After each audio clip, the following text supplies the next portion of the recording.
It's my great pleasure and honor to introduce to you a young fellow I've actually known since 1991. He graduated from the Naturopathic College, John Bastyr University up in Seattle, Washington in 1991. And he's been working all over the place in New England, and he's from New England originally, so his accent will be very familiar to you Bostonians that are here. And very sharp young fellow. Very passionate about health. And so we got to talking, and he's a very quick study. And I'm going to let him kind of tell you the story. But one of my good friends, like I say, I've known him since 1991. And we've become closer and closer as he's putting on more standing room only meetings. Help me give a warm welcome to Dr. Peter Glidden. Come on up. Hooah! Thanks, Doc. Hello, everybody. How the heck are you? Great. It is just fantastic to be here in San Diego. Let me tell you something, Chicago's too cold for me. Originally from Nantucket Island. Hello to my Boston buddies. Let's go Red Sox. Thanks so much for letting me be here. I'm very excited to be here this morning. Like Doc said, I'm a naturopathic physician, been licensed since 1991, been in the trenches doing primary care naturopathic medicine for over 2 decades now, and been a longevity member, I think, I don't know, 7, 8, 9 months. We are dedicated to changing healthcare in the United States. And the intention of my lecture here today to you is, I have a unique perspective on longevity and what's going on in the United States as far as health is concerned because I'm a naturopathic physician, just like Doc. I'm actually the first naturopathic physician to really get what Dr. Wallach has done, what longevity is about, and what the projected goals are. I really get it. And my job here today, or my intention here today, is to help everybody kind of take a step back and put what we're doing in perspective. Because perspective is very, very eye-opening and very rewarding. And sometimes, you can be in the thick of things for so long that maybe you forget what the heck you were doing it for in the first place or what's going on. So my intention here is to take a little step back and help to show you things from my point of view because we are on a mission to change the way that healthcare is practiced in the United States. Are you with me? Yeah. What we're talking about is perspective. It's going to be the underlying theme of everything that I'm discussing right now. So let's go back to the basics. Medical industry propaganda. What we've been sold culturally. Every culture has something called an already, always listening. It's a cultural condition. It's a set of rules and regulations that we've kind of adopted unconsciously.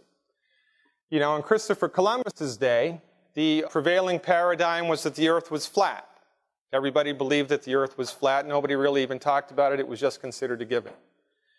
In the 1600s, 1700s, 1800s in this country, African Americans, black people were considered animals.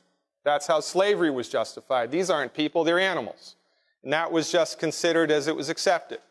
After that, it was women aren't smart enough to vote. After that, it was, child labor, that's okay. You can put little kids to work and there's no problem with that. There are cultural paradigms that exist in every culture, in every age. It's just a part of the deal. One of the cultural paradigms that we are suffering egregiously from today in the modern American culture is the false belief that medical doctors are king. This is sold to us. Medicine is sold to us and has been sold to us for the last 100 years. As medical doctors, bless their hearts, I've got tons of friends who are medical doctors, and there's a room in the world for medical doctors. But their industry has been sold to us as the only medical industry. And as a matter of fact, everything else, naturopathic, chiropractic, osteopathic, Ayurvedic, traditional Chinese medicine, etc., etc., etc., is alternative to it. This is, in fact, where the term alternative came from. I don't practice alternative medicine. It's not alternative to my patients, but from a greater cultural perspective, it is, in fact, alternative. But it's only alternative because these guys have owned the ranch for 100 years. In a perfect world, there would be equal distribution and equal access to all types of medicine. What medical doctors practice is one piece of the pie. It's been sold to us for the last 100 years as the whole pie, and everything else is alternative or inferior to it. In a perfect world, there would be equal access to chiropractic and naturopathic and Ayurvedic and traditional Chinese medicine and prescription medicine, and equal allocation of research money, but there is not. These people have owned the farm. The medical doctors have owned the farm for the last 100 years, and we suffer culturally, personally, professionally, and financially because of it. So let's put it in perspective. Now, it all started with the Declaration of Independence. Benjamin Rush, one of the signers of the Declaration of Independence, was a medical doctor. Unless we put medical freedom into the Constitution, the time will come when medicine will organize itself into a dictatorship.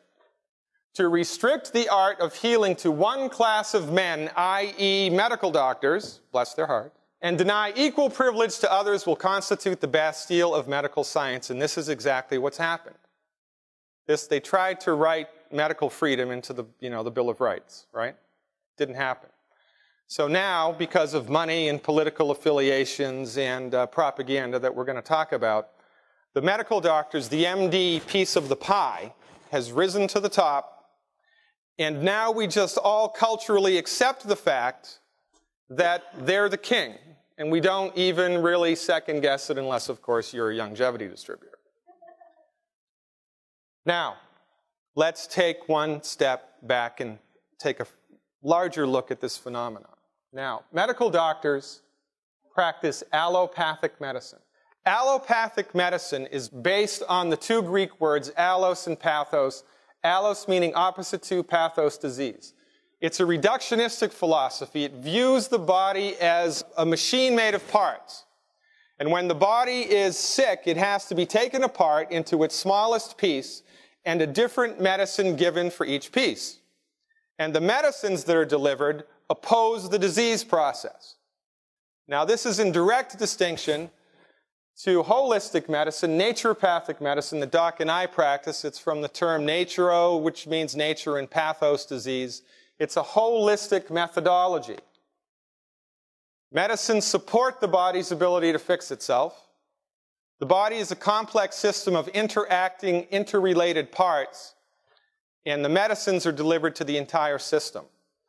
This is a very important thing to understand, and this is similar to, the way that a Buddhist looks at the world as opposed to the way that a born-again Christian looks at the world, or the difference between the way that a Republican looks at the world and a Democrat looks at the world, right? We're all looking at the same world, but the way that we interpret it is based on our particular philosophical lens. The philosophical lens that medical doctors, bless their hearts, look at the world through is a reductionistic lens. It sees the body as a machine made of parts. And every time you're sick, you go to the doctor, he gives you a medicine for that part. So you end up with one medicine for your arthritis, one medicine for your asthma, one medicine for your heartburn, one medicine for your blood pressure, one medicine for your insomnia, one medicine for your anxiety, and one medicine to take care of the side effects of all those medicines. And we've just come to accept this as the way that it is because nobody's ever lined it up to us like this before. Now, holistic doctors, on the other hand, are taught that the philosophical orientation that we bring to bear is that the body is a system, a complex system of interrelated parts, and that the body has an inherent, built-in, natural ability to fix itself. This is a fundamentally key distinction which separates a holistic methodology from a reductionistic methodology. Medical doctors, bless their hearts, do not believe that the body can fix itself. They do not believe that the body can fix itself because, from their way of thinking, son of a gun, if the body could fix itself, it wouldn't have gotten sick in the first place. Because they look at the world through a reductionistic lens. Medical doctors are also taught that when the piece is broken, you are to deliver a medicine to that piece which opposes the illness. This is, in fact, how the medicines got their name. Antibiotics, anti-inflammatory, antacids, anti-this, anti-that, inhibitors, serotonin reuptake inhibitors. The medicines that are delivered to suppress the symptom, not to fix anything or to cure anything, but to suppress the symptom, because the reductionist thinks the body can't fix itself and everything's separated from everything else. It's a crazy view which is really antiquated, and it's a function really of 17th century Newtonian physics, which is extremely outdated right now. However, it does have some good things. It's also related to disease management. Nothing ever gets cured in an allopathic, reductionistic, MD-directed pharmaceutical medical doctor's office. Very rarely does anything get cured. You never cure asthma, you never cure depression, you never cure blood pressure, you never cure hypertension, you never cure type 2 diabetes, you never cure a darn thing. You manage it. So you feel a little bit better as long as you take your antidepressant, and then you commit suicide, because that's a major side effect of antidepressants if you're a teenager. Your arthritic pain is kept at bay by the Vioxx that you take until it kills you. Right now there are 20,000 lawsuits pending against people that have died from taking Vioxx, which was an FDA-approved drug. Nothing's ever fixed in a reductionistic allopathic medical practice. They manage things. Now, who benefits from a model like this? The people that make the medicines, the hospitals that deliver the treatments, and the doctors that give an okay to it all. It's one giant happy family. It's like a snake eating itself. Now, reductionistic medicine is fantastic for certain things. Now, let's think about it. What would reductionistic medicine be best for? Well, it would be best for conditions which affect the part.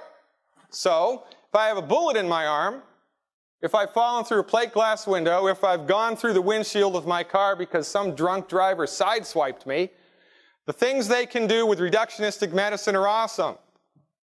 Right now, if you're wounded on the battlefield in Iraq, you have an 85% chance of living. If you were wounded in Vietnam, it was 15. The things we can do with surgery now are just this side of miraculous. Why? Because this is the forte of reductionism. I got a bullet in my arm. Well, let's take it out. It doesn't get more reductionistic than that. And this is where this type of medicine excels when the surgery is necessary. Now, we can have a whole nother conversation about when surgery isn't necessary, and there are people in this room that will give testimony to that. But sometimes you need it.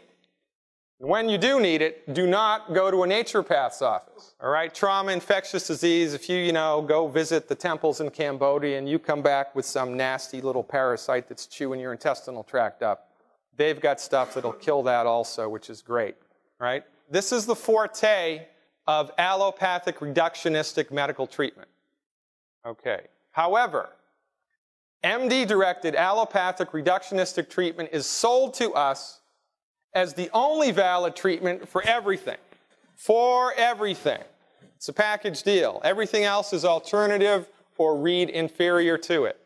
Now, this leads to something I refer to as the American paradox. Of the 31 industrialized nations in the entire world, the average cost of health care per person, if you average it out across all the countries, is $2,759 per person per year. In the United States, we spend $6,400 per person, and we rank second from the bottom. We spend 2.5 times that much as everybody else in the world, and we rank second from the bottom in the ability of our healthcare system to make people well. Second from the bottom, the United States of America. Here's the chart. This is World Health Organization data. This is the average of what other countries spend. This is what we spend. These are countries like Belgium, France, Canada, Germany, Denmark, Japan, New Zealand, Finland, Spain. These are the industrialized countries. It gets worse. In all the world, that was just the industrialized countries. If we look at all the countries in the world, the United States in the year 2000, according to the data, the United States was 72nd in the world. 72nd in the world, right above New Guinea, in the ability of our healthcare system to make people well. In 1980, we were 14th. So in 20 years, between 1980 and 2000, we went from 14th to 72nd. This is the wrong direction. So we're second from the bottom of the industrialized countries, and we've fallen 58 places in 20 years in the entire rest of the world. Are you with me? This is the wrong direction. I like to call it death by medicine. And yet, if you ask most Americans on the street, which country in the world has the best healthcare system? Well, the United States does. Because we've been culturally conditioned for 100 years to believe that MD medicine is king. And it's the biggest snow job ever perpetrated on the American public. And we're going to find out why next. Correctly prescribed medications, prescription medications, are currently the 5th leading cause of death in the United States. This means you're sick, you go to your doctor, he gives you a medicine, and it kills you. It's the 5th leading cause of death in the United States. This came from the Journal of the American Medical Association, 1988. It was the 5th leading cause of death in the United States, and it ain't gotten any better. We have been culturally conditioned to believe that MD-directed pharmaceutical allopathic medicine is the king, and it's the pauper. Our health is negatively affected by it every moment of every day, and we all need to collectively wake up. It's unbelievable what we've been accustomed to. This is one of the reasons why phenomena like this can persist. There's a psychological mechanism in the brain that makes us just want to believe what everybody else believes. It's called perceptual blindness. Now, so this type of perceptual blindness has led to this phenomena. This is what the state of medical care is like in the United States. And let me tell you something, the debate that's going on right now in Congress and in the Senate and at the Capitol has got nothing to do with health care. It is not about health care, it is about insurance. It's about who's going to pay for it. The only choices that we get are medical doctor A or medical doctor B. You don't have a choice to see a chiropractor or a naturopath or an acupuncturist or an herbalist or a traditional Chinese medical doctor, an Ayurvedic doctor. It's medical doctor A or medical doctor B because, remember, they own everything. Everything else is alternative to it, right? Wrong. That's what we've been sold, but that is not the way that it is. This is the way that it is, and it's a problem. Now, how did this happen? It all started with Abraham Flexner. 1910, he wrote a very influential report called the Flexner Report. He went around the United States, and it took him a long time to do this. There were stagecoaches and trains, no cars, only telegraphs. He went all around the United States and he did an inventory of medical schools and brought back a list of who he considered the medical schools that were the true centers of medical research, i.e., the allopath. Now, early 20th century in the United States, it was more of an equal playing field with different types of medical professionals. You had the chiropractors, you had the osteopaths, you had the homeopaths, you had the naturopaths, and you had the allopaths, right? And they were all competing for patients. He brought the list back to the Rockefeller Foundation. And after the Flexner Report, the Rockefeller Foundation gave vast sums of money to the medical schools that taught prescription medicine. All right? So now listen, and this was big money back then. This was the turning point in the evolution of medicine in the United States. This is the main reason why MD-directed allopathic reductionistic medicine is the top dog now, and everybody else is subservient to it. It's got nothing to do with medical efficacy. It's got nothing to do with cost-effectiveness of treatment. It has everything to do with political and financial affiliations that were built at the turn of the century that most people have no idea of. As an example, in the early 1900s, there were 22 homeopathic medical schools, just as an example. We're not talking about the chiropractors or the osteopaths, just the homeopaths now. 100 homeopathic hospitals and 1,000 homeopathic pharmacies, and the medical schools were in places like BU, Stanford, New York Medical College. I mean, this was all top-notch stuff, right? 22 homeopathic medical schools in the early 1900s. By 1920, which was 10 years after the Flexner Report, the last pure homeopathic medical school closed. Why? Because everybody followed the money. If you're starting a business and I'm starting a business and you get $1 million of free money and I don't, who's going to have a better business? You are. So after 1910 in the United States, if you wanted to practice medicine, are you going to go to the poor homeopaths or the poor naturopaths or the poor chiropractors, or are you going to go to the big institutions that have all the money? That's where you're going to go. And that's how this whole thing started, and that's why we're in the predicament that we're in today. And very few people understand this or have any appreciation for it. Number two, if you're going to be the top dog, in addition to getting all the money, you want to slander the competition, right? The AMA found guilty of slander. Most people don't know this. In 1984, a very famous case, Wilkes versus the AMA. The federal court found the American Medical Association guilty of a 10-year slander campaign against the chiropractors. And they were ordered to pay $25 million, which is peanuts. So for 10 years, the AMA was going around saying, hey, if you let chiropractors into your state, they're going to sleep with your daughters, sleep with your dogs, and they're going to kill you. And it's going to be bad. They're quacks. For 10 years, slandered the competition. It gets worse. We're going to slander against them, and then we're going to legislate against them also. There's a branch headed by the AMA. It's run by an anesthesiologist in Florida. The department's job description is to make it difficult, if not impossible, for naturopaths to get licensed. We've been trying to get licensed in Massachusetts for 18 years. Have not been able to do it.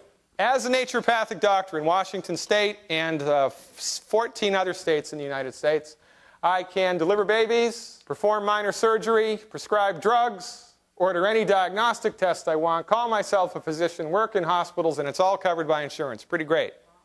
If I was to do exactly the same thing in Illinois, where I now live, or Massachusetts, I'd be fined $5,000 and sent to jail for 2 years. Now, how is this possible? All I did was cross the state line. I did 4 years pre-med, 4 years naturopathic medical school, 1,000 hours of clinical supervision, pass national boards, pass state boards, and do 25 hours of continuing education credit every year. I can run circles around any medical doctor in this country when it comes to physiology, anatomy, and clinical nutrition. And yet, I'm only allowed to practice medicine in 15 states in the United States. Why? Because the AMA goes around the country telling people, whoa, if you let naturopaths into your state, they're going to sleep with your daughters, sleep with your pets, and they're going to kill you. It's an aggressive campaign against everybody else. This is how they do it. I'm not making this stuff up. I couldn't make this stuff up. It's too crazy. Number 4, it gets worse. If I want to dominate the practice of medicine and culturally inoculate people to believe that my medicine is the king, I fix the facts in my behalf. How do I do that? Richard Smith, 25-year editor of the British Medical Journal. When he retired, he was quoted as saying, medical journals are just an extension of the marketing departments of major drug companies. This was the editor of the journal. Well, maybe it's just one guy and he had an axe to grind, right? Richard Horton, editor of The Lancet, which is one of the most prestigious medical journals in the world. When he retired, medical journals have devolved into information laundering operations for the pharmaceutical industry. You want some examples? Fasten your seatbelts. Cancer. This is the worst slide. This is the saddest slide I've got. I can barely read this without crying. The Journal of Clinical Oncology, Volume 16, Issue 8, December 2004. It was called The Contribution of Chemotherapy to 5-Year Survivals. This study was done to see how effective chemotherapy was for cancer that you got if you were an adult. Okay? It was based on data from randomized controlled trials published over a 14-year period. So they looked at all these treatments for chemotherapy for all these people that gotten cancer for 14 years. And this was their conclusion, published in the Journal of Clinical Oncology. This is not some backwater naturopathic journal. Preeminent Cancer Journal in the United States, fasten your seatbelts, 97% of all chemotherapy for adult onset cancer is ineffective. There's a 3% error ratio, which means the chemotherapy is 100% ineffective at making people well. 100% ineffective for making people well. And yet, it persists. Cancer Treatment Centers of America, perhaps the most pernicious organization on the face of the planet, they have the audacity to hire naturopathic doctors to work there, and then they advertise themselves that, oh, if you come to Cancer Treatment Centers of America, you will have the best holistic medicine there is. But they don't use naturopathic medicine to treat cancer. They use naturopathic medicine to clean up the side effects of chemo, radiation, and surgery. So if you have radiation or chemo or surgery and you get bad nausea, or you get a very bad skin condition, or you get very bad diarrhea, or you can't swallow anything, they use naturopathic therapies to help ease the burden. Now that's, better to do that than not to do that, but they're not using naturopathic medicine to treat cancer. And 97% of their treatments are ineffective. However, it costs approximately 45 grand for one chemo treatment. Most people need 5. If you just have 200 patients a month, most people have 10 times this. It's $45 million a month in profit. Oh, I forgot to tell you. Chemotherapeutic drugs are the only classification of prescription medicine that the oncologist or the doctor that prescribes it gets a cut of. So if I'm Cancer Treatment Centers of America or any other cancer treatment place in the United States and I buy cisplatin for $500 from Canada, I sell it to the patient for $5,000. Their insurance pays me $4,000, and the doctor gets a percentage of that for every single solitary prescription that he writes. And this is why it persists. Now listen, if Ford or Chevy made an automobile which blew up 97% of the time it was driven off the lot, how long would they be in business? They wouldn't be. We wouldn't put up with this in any other business, but we put up with this because it's the gorilla in the room that nobody sees. We all need to collectively snap out of it, but it gets worse. Cholesterol. There have been no studies published anywhere that show any relationship between heart disease and cholesterol, period. Let me say that again. There have been no studies published anywhere that show any relationship between high cholesterol and heart disease. It does not exist. As a matter of fact, just the opposite does. A study done at the University Hospital Toronto showed that men with high cholesterol or low cholesterol were equally likely to have a second heart attack. More than 20 studies have shown that the degree of how clogged your arteries are has got nothing to do with your diet. A Canadian study followed 5,000 men for 12 years and could not find a link between high cholesterol and heart attacks. 5,000 men for 12 years could not find a link between high cholesterol and heart attacks. In Honolulu, they looked at 8,000 people and said, you can't read the slide here, the long-term persistence of low cholesterol actually increases your chance of death. Actually increases your chance of death. Actually increases your chance of death. Follow the money. How can this be happening? In 2004, 36 million statin prescriptions, which gave Lipitor. Pfizer, 13 billion, that's billion with a B. $13 billion, $600 million in profit, and that's why they do it. So they generated an illness which is fictional, and they came up with a drug for it which is real, and they make $13 billion a year selling it to us. It's the gorilla in the room that nobody's looking at. Now, cholesterol is so important to the body that your liver makes 6 times as much as you can get from your food. 85% of your brain by weight is cholesterol. 85% of your brain by weight is cholesterol. All your sex hormones are made from cholesterol. All the estrogens, progesterone, dihydroepiandrosterone, cortisol, it's all made from cholesterol. So, if we're driving cholesterol into the gutter with statin drugs, as the cholesterol levels lower, the brain dries up. Alzheimer's disease has gone from the 6th to the 5th most prominent illness in the country right now, and Erectile dysfunction all of a sudden is a big deal. Why? Because you need cholesterol to make testosterone. If you don't have any testosterone, you can't get an erection. And also, you know, your grandmother, when she went through menopause, she had 2 or 3 months of hot flushes and mood swings, and that was it. Most women in this country, it's 3 or 4 years of horror. Now, why? Because you don't have enough cholesterol. It's exactly the same reason why anorexic teenage girls stop getting their periods, because they have no body fat. They have no body fat, they have no cholesterol. They have no cholesterol, they can't make estrogen or progesterone, they can't get a period. Because cholesterol is vitally important to the health of the body. As a matter of fact, and this is on Longevity's website, by the way, there was a study published about a year ago. It showed that the higher the level of butyric acid in the blood, the less your Alzheimer's symptoms are. You know what butyric acid comes from? Butter! We've been fed a bill of goods from medical doctors that have absolutely no appreciation and no training in clinical nutrition. And we've taken it hook, line, and sinker. It gets worse.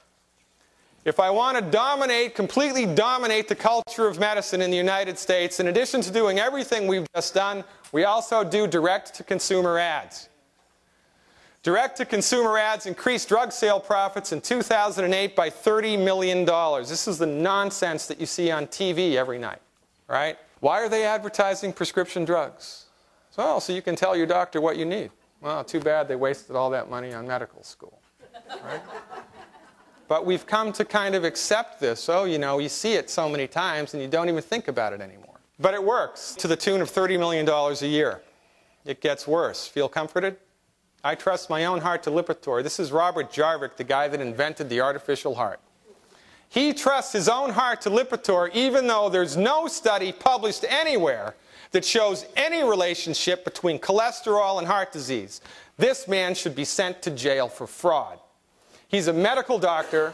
He has standing in the community. It's his job to provide us with accurate information that we can use to help ourselves get better. And he's either been lied to or he's stupid and doesn't know any better, and there ought to be a law.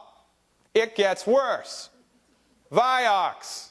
Dorothy Hamill. Oh, yeah, you know, my knees are so bad because I haven't taken calcium in 20 years and I drink diet pop between my sessions, but I'm going to take Vioxx. Federally approved drug, $60 million of federally funded research went into that baby, and it killed 20,000 people. Now it's taken off the market. Now listen, if one naturopathic doctor or one chiropractor was to kill one patient with an herb, what do you think would happen? Yeah, it'd be all over the morning news. They'd be pilloried in the town square, and it would be bad. But these people get away with murder every day, and we just go about our business. It's the gorilla in the room that nobody's looking at. It gets worse. So another thing that we can do is we can secure all the medical research money. Now, when the Hoosiers do a run to outrun cancer, and when Ralph does the Kick in the Cancer 5K walk for Run for Cancer, and this is the other Hoosier thing. Oh, it's the 10th one. They've done this 10 times now. 10 years in a row. Where does the money go? Does the money go to naturopathic cancer research? Does the money go to homeopathic cancer research? Does the money go to clinical nutrition cancer research? No! The money goes to MD-directed pharmaceutical allopathic cancer research that's 97% ineffective. What are we doing? We need to snap out of it. I'm going to get a biplane with a big banner on it. And I'm going to fly it over all these 5K runs. You're throwing money into a dead hole you've been lied to. And then I'd go to jail. It gets worse. One more thing that I can do if I want to dominate the culture of medicine in the United States is not only am I going to advertise to the unassuming public, I'm going to advertise directly to medical doctors. Last year, drug companies spent $20 billion marketing directly to doctors. That's $50,000 per doctor. This means the drug rep shows up at the doctor's office and gives him all these free samples, gives him all this free literature, gives him all this free support. Lunch. And then if they sell 1,000 prescriptions, he sends them to Cancun, right? To the tune of $50,000 a year. The medical doctors, they're too busy. They just believe that these guys are telling them the truth, even though the editors of the medical journals have said that they're lying. But nobody can really wrap their head really around that idea, even though it's the truth. Oh, what do you mean the earth is round? You got to be crazy. The earth is flat, for goodness sake. This is how this persists. Oh, it gets worse. If I'm a medical doctor, I have to practice inside of a scope of practice. The scope of practice is a set of rules and regulations that I have to follow. Guess who writes the rules and regulations? Medical doctors that are financially linked to drug companies. It gets worse. More than half of the medical experts hired by the FDA to advise them on the safety of medical treatments have financial relationships with drug companies. They've cooked the books. They've completely dominated. This is like a military operation. They have completely dominated every facet of the culture as it relates to medicine. They've even dominated the medical doctors themselves, and they don't know it, which is a tragedy. Let's review. The MD profession has dominated the medical industry for the last 100 years. They've done this with money, power, slander, and deception. They're 100% aligned with for-profit drug companies. They practice disease management, not health care. This is a pet peeve of mine. There is no medical doctor in the world that practices health care nor wellness. When you see a big sign on your hospital, a wellness center, or Dr. Smith practices wellness, baloney. Medical doctors are not trained in how to make people healthy. They're trained in how to suppress symptoms and manage illness. Period. And they have no training nor clinical experience with anything but drug treatments. And the medicine is profit-driven, not results-driven. If the medicine was results-driven, chemotherapy would have been ended 10 years ago. Wouldn't be practiced again because it doesn't work. The only reason it persists is because it makes gazillions of dollars every year for the industry. That's the only reason it persists. It's not a results-driven medical treatment. It's a profits-driven. It's the gorilla in the room that nobody sees. Now, what results have 100 years of MD-centered allopathic reductionistic medicine given us? Well, overweight and obesity is rising. The predictions are in 10 years this will be the #1 health problem in the United States, and it's completely driven by mineral deficiencies. Obesity is a mineral deficiency disease. It is a deficiency disease. It is not a disease of excess. Type 2 diabetes. Look at this. 1981, 2004. It's gone up 10 times. Type 2 diabetes. This is criminal. By the way, type 2 diabetes is a vanadium and a chromium deficiency disease. We can eliminate the symptoms of type 2 diabetes and promote healthy function of the human body in 3 months. All it takes is 3 months to see people with type 2 diabetes have the condition resolve. Life expectancy. In a perfect world, the human body has the capacity to live to be 120 to 140 years old. We don't even get nearly close to that because our medical doctors are clueless about how to make people healthy. And this is what Dr. Wallach's book, Immortality, is all about. If you've never read the book, Immortality, don't leave here today without getting a copy. It's a very, very important piece of work, especially if you're in the longevity business. It gets worse. Kidney transplant. So this is 1988, 1996, 2006, right? So it's getting worse. 20,000 people now waiting for kidney transplants as opposed to 5,000 12 years ago. Adults 18 over with antidepressants. It gets worse. Again, the lower on the graph we go, the greater in time it is. This was 1988, and this is 2002. Look at this. This is horrible. Antidepressant use is quadrupled in 10 years. And the major side effect of antidepressant use, suicide. And I saw an advertisement for Cymbalta last night on TV. This is how crazy it is, right? On the ad it says 75% of people being treated for depression are still depressed. Try Cymbalta, right? What does this mean? It means it doesn't work. And if 75% of the people taking an antidepressant are still depressed, That means it doesn't work. Oh, but let's try another one. Let's get into that car that just blew up. Oh, maybe this time. We've been brainwashed. We don't even bat an eyelash. We don't even think twice about it. It's nuts, but it gets worse. Now, the biggest reason for the American paradox, this is Dr. Glidden's conclusion. How can all this be true? We spend twice as much as every other country. We're 72nd on the list, second from the bottom. All these chronic illnesses get worse. Well, how can all this be possible in the richest, most prosperous, freest country in the world? Well, let's ask Sherlock Holmes. When you have eliminated the impossible, whatever remains, however improbable, must be the truth.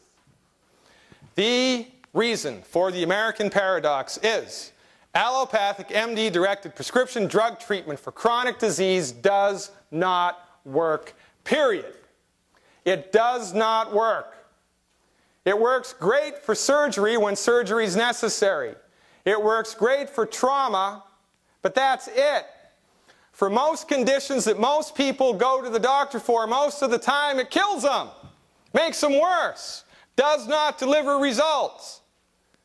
After the age of 55 in the United States, the average American is diagnosed with a new illness every 3 years because prescription medicine doesn't fix anything. It manages things, period.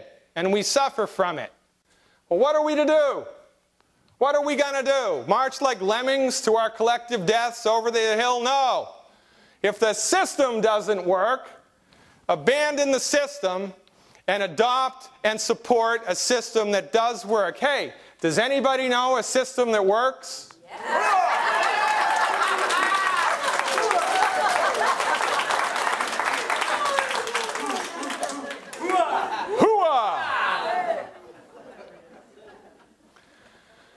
This is what we do. This is what Doc Wallach has been doing for 20 years, but I doubt very many people in this room, or more than that, 35 years, know this. Nobody's really put this in perspective, I don't think, the way that, a naturopathic doctor would. Everything that Youngevity does is based upon these concepts. You find the cause and you treat it. So if my high blood pressure is caused by lack of calcium, you just take the calcium, for goodness sake. You stimulate the body's ability to fix itself, you give the body what it needs, and you remove the bad stuff that's gumming up the works. This is not rocket science. But it is unique in the cultural world that we've grown up in, because we're like the people on Christopher Columbus's boat saying, hey, everybody, guess what? The earth is round! So let me just regroup. I've been a licensed naturopathic doctor for 21 years. Bad naturopathic medicine is better than what MDs do. And Dr. Wallach's research protocols and supplements are 10 times better than anything that naturopathic doctors have.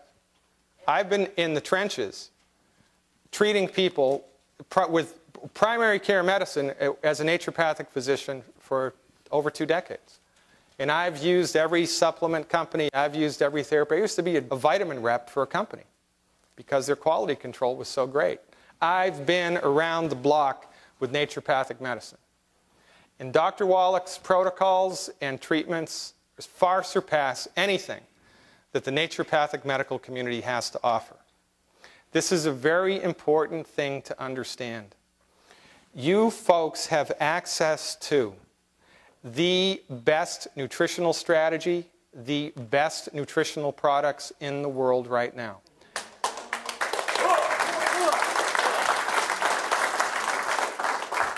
Now, there's a lot of companies that will say that, but there are no companies that have the clinical experience with actual licensed physicians to be able to validate this and say that it's true. I'm here to testify that it is. Now, some things Dr. Wallach has done, many of you may not know. He's sued the FDA 8 times, won 7.5. It's because of Dr. Wallach's lawsuits that we can say, and any vitamin company can say, that essential fatty acids will reduce your risk of stroke. It's because of Dr. Wallach's lawsuit.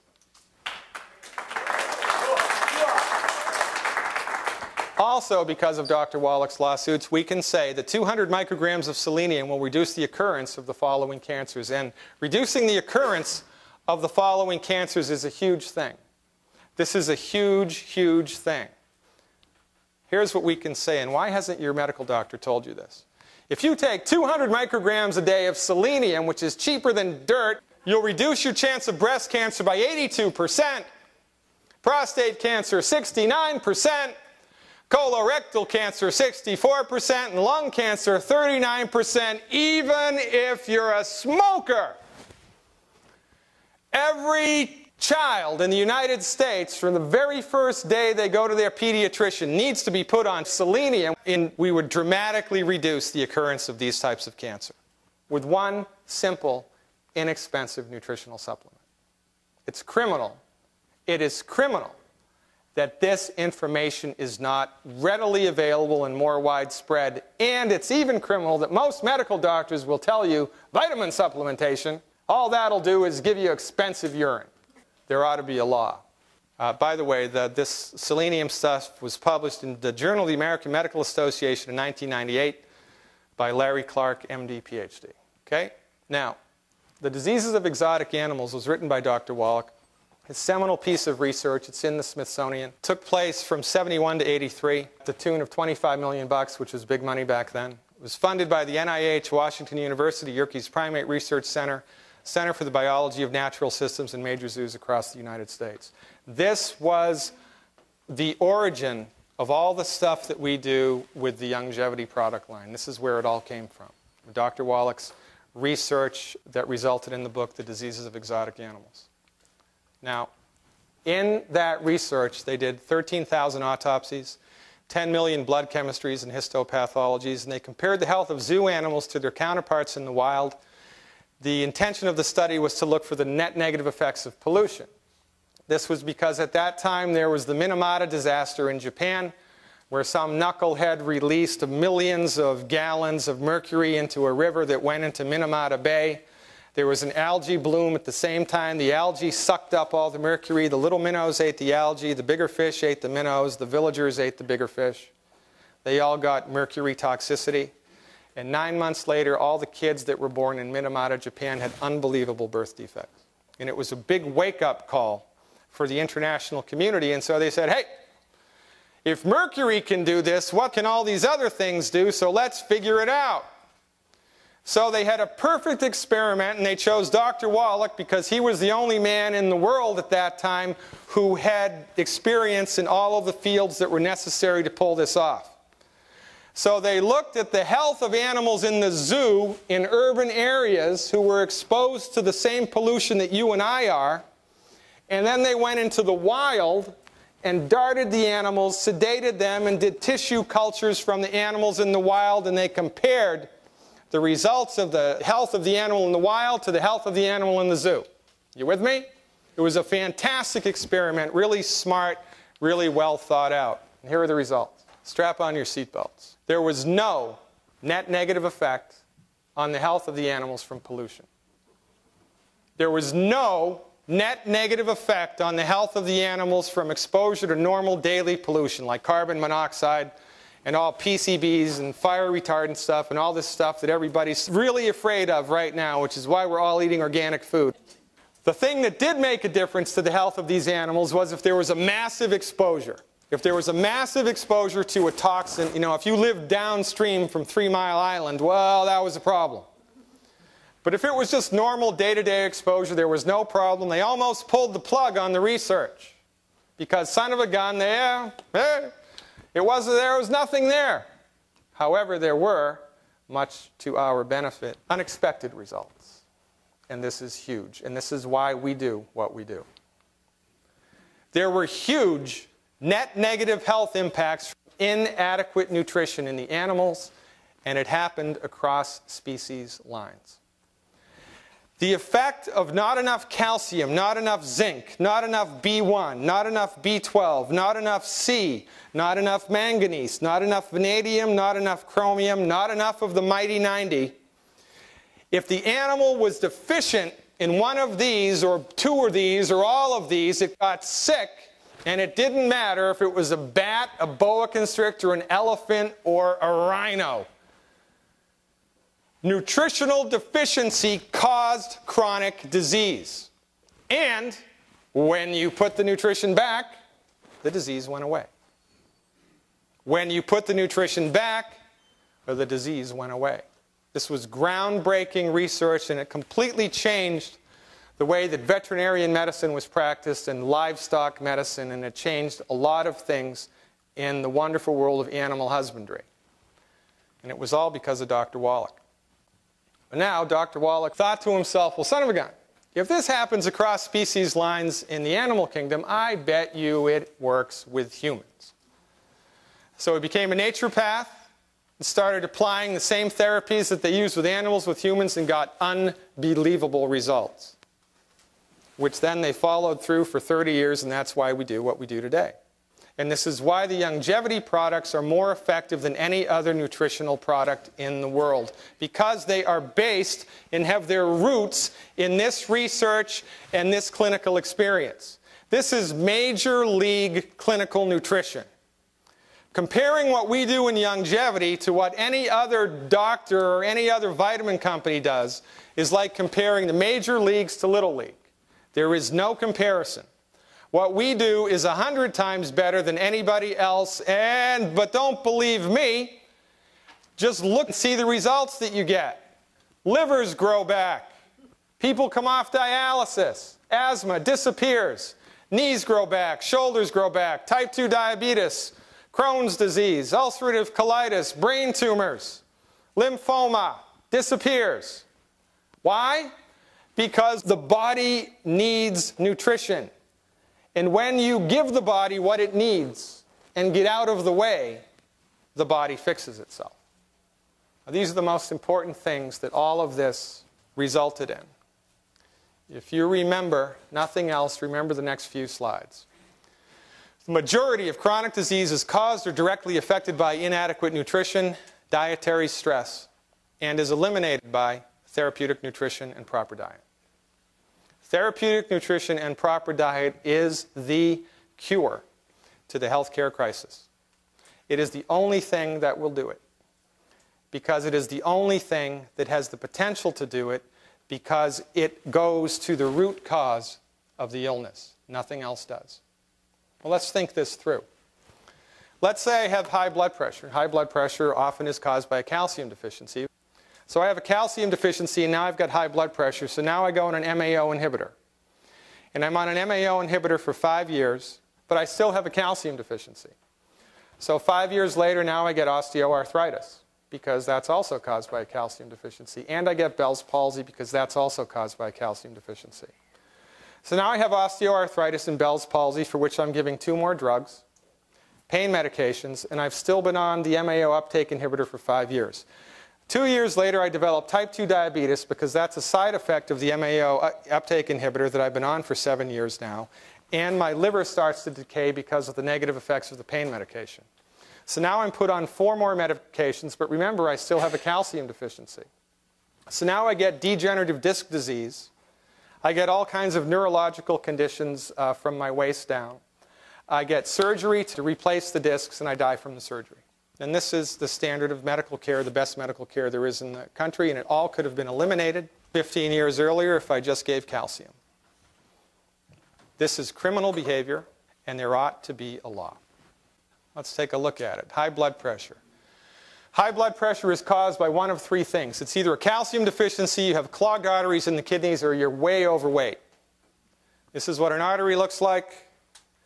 This is a muscle layer in the middle of the artery. This muscle needs calcium in order to contract and propagate a contraction impulse along it. If you don't have calcium, this mechanism gets upset, the vessel loses its tone, and your blood pressure spikes. Type 2 diabetes. Walter Mertz, 1957, there's Walter. He eliminated it in mice with chromium supplementation, eliminated it. Oh, but that was mice. F.G. Gigi Boy, he was an Indian medical doctor. He eliminated type 2 diabetes in coma patients by applying Mertz's treatments. He gave coma patients chromium and vanadium, and their type 2 diabetes went away, and they were in a coma. Medical doctors said it didn't work because it was placebo, right? Now, let's look at this. 90% of all Americans are deficient in chromium. This is the United States Department of Agriculture. Type 2 diabetes is caused by a chromium deficiency. If 90% of all Americans are deficient in chromium, this is why type 2 diabetes is on the rise. It's a simple nutritional deficiency disease.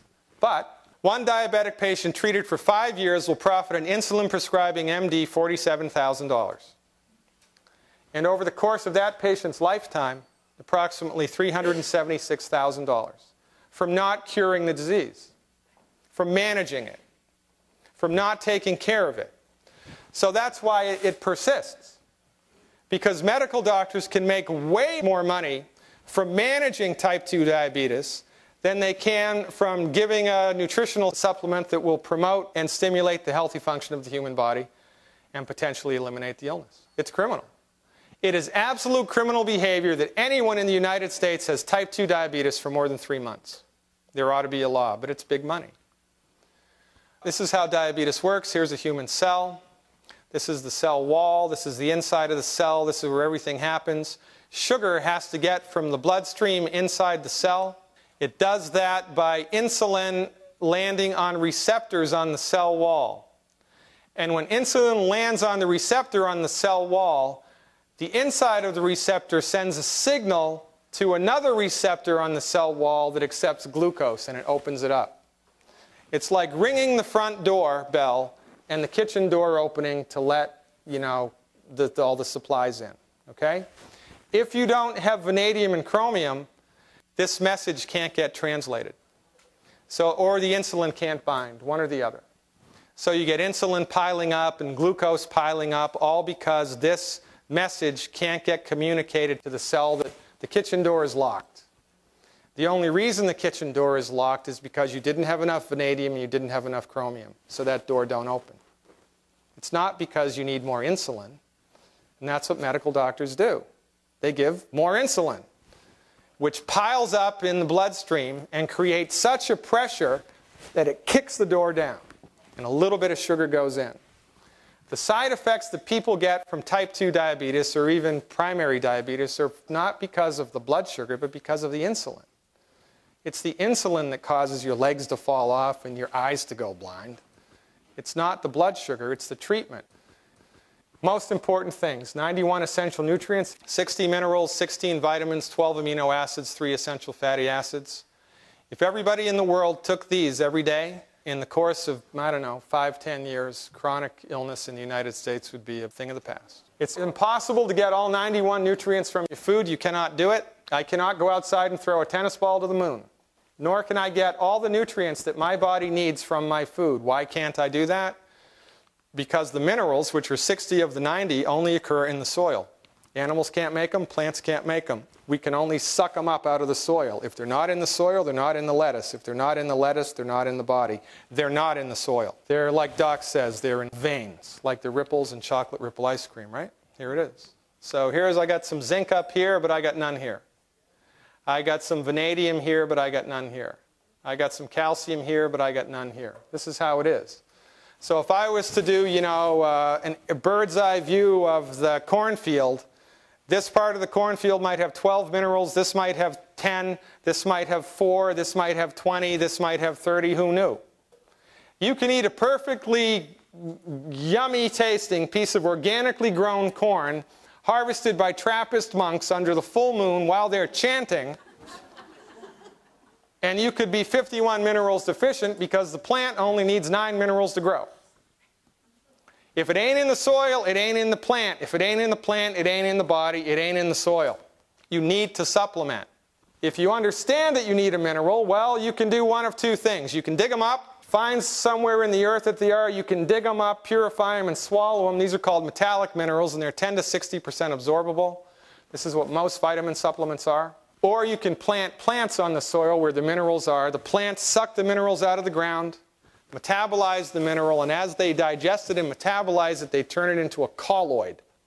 A colloidal mineral is 100% absorbable. Now, which is better, 100% or 10%? That's why the Youngevity 100% organic plant-derived colloidal minerals are the best mineral supplements on the face of the planet, because they're colloidal. This is the fundamental key to the whole Youngevity thing, is the mineral aspect of the vitamin supplements. There are 60 of the 90 things that the body needs. Everybody that you see walking around is minerally deficient. Everybody needs to take minerals. If you're having trouble with your Youngevity business, just give everybody a bottle of minerals to begin with. Within 14 days, they will feel better. They have to, because everybody's minerally deficient, and now we're filling the tank up. It's a game changer. And then you call them up 14 days later and follow up. Hey, Charlie, how do you feel? Well, you know, I feel pretty good. Well, son of a gun, you want to do some more? And now your foot's in the door and you've got a customer for life. Fried food, bottled oil, well-done meat, nitrates in meat, superheated carbos. These are all bad foods and should be avoided. Bottled oil contains free radicals. Oil oxidizes. And as the oil oxidizes, it becomes loaded with more and more free radicals. And then we drink the oil, we pour free radicals into the body, and they hurt us. When you superheat the oil, it oxidizes almost immediately. If everybody in this room just eliminated fried food today, no minerals, no supplements, no exercise, no nothing, just stopped eating fried food, you would add 15 years to your life. 15 years to your life just by stopping eating fried food. Now look at the good food. This is what I love to talk about. Butter. Yeah. Woohoo! Salt. Woohoo!